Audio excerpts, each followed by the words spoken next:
All right, everyone.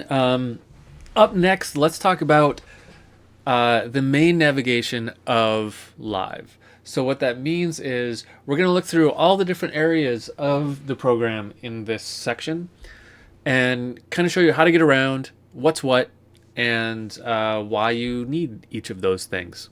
There's not a lot that changes in Live over the years. It's actually really kind of fascinating.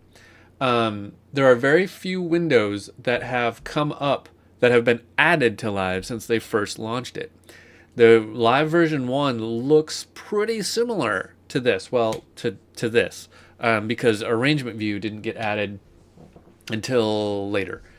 But in terms of the browser window, the clip window, all this stuff looked pretty similar. They don't change it very often. I don't know if that's bad or good, but I think it's kind of good. I think it means that everything that's here really needs to be here, and nothing that isn't here doesn't need to be here. So there are kind of 7 main areas that we're going to see here. We have our main content area. I'm going to call this the content area for now. We have our transport area up here. We have our browser area over here. We have our info view down here. We have our clip view down here. Also down here, kind of hidden away, is our effects view. So instruments and effects.